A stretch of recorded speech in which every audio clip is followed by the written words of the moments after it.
السلام عليكم. في هذا الجو البارد وفي غياب الشتاء الله يرحمنا، كاين البرد بزاف، فكنصحكم بهذه الوصفه الرائعه المشبعه الغنيه السهله البسيطه السريعه الاقتصاديه.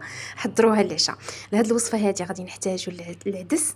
خذوا مثلا هكا واحد نص زليفه ديال العدس مع واحد زليفه ديال المحمصه، بغيتو ديروا لسان الطير ممكن ديروا معاها واحد المعلقه هكا كبيره ديال الحلبه، انا اللي درتها شويه في المطايب. ديروا معها زيت الزيتون اللي رقدت معاكم، ممكن ديروا زيت الزيتون عادي.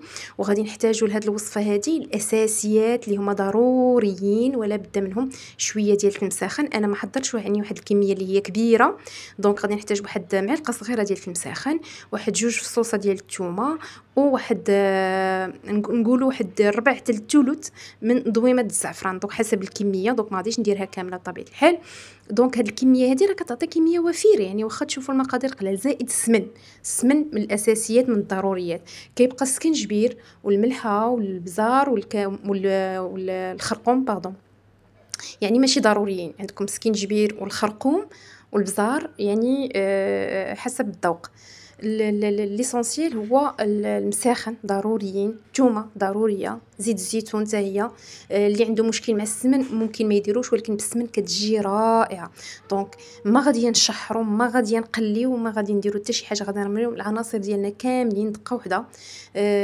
غادي نديو نجيبوا هذيك المحمصه ديالنا والعدس بالزيت، غير باش يتلبسوا جميع الحبات، باش ملي نسدوا عليهم في الكوكوط ما يتلصقوش او ما تجيناش معجنه. دونك تضيفوا هذيك المعلقه كبيره ديال الحلبه. انا صفيتها حيت من هذاك المطايب اللي كنت خاويه عليها في الاول. ديروا المساخن، انا الثومه هنا غير فرشختها وغادي نرميها هكاك. وريقه سيدنا موسى غادي ندير منها واحد جوج، زائد هذاك الضويمه اللي قلت لكم درت غير الثلث، هانتوما راه ما درتهاش كامله، قطعت منها غير شي شويه. الا كان زعفران شعره كان احسن بطبيعه الحال. ورقه سيدنا موسى كيف ما قلت صافي. والملحه والبزار السكنجبير الخرقوم هادو كيبقاو اضافات. الاساسيات راني ذكرتهم لنجاح الوصفه. دونك هاد الوصفه هادي كتفكركم في النسمه ديال الرفيسه، في النسمه ديال تهربر. يعني خطيره جدا جدا جدا، لذيذه بزاف. كي قلت لكم مشبعه، كتنفع لهذا البرد هذا، وسهل التحضير. كي قلت لكم ما تحزروها، ما تشحروا، ما تقليو، ما حتى شي حاجه.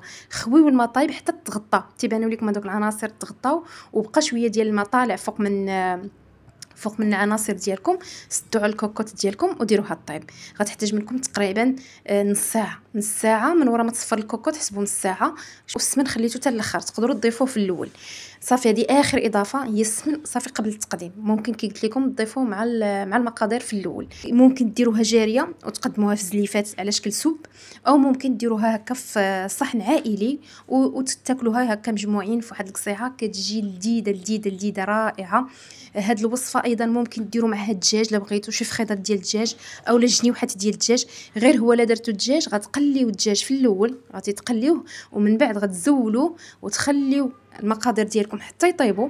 وملي تبقى واحد 8 ديال الدقائق ولا 10 ديال الدقائق قبل التقديم، عاد ضيفوا الدجاج ديالكم يكمل الطياب ديالو. هكذا ما غاديش يتشتت، عكس لا ضفتوه زعما من الاول غادي يتفتت معكم. ما بقى ليا غير نقول لكم بالصحه والراحه، والى اللقاء.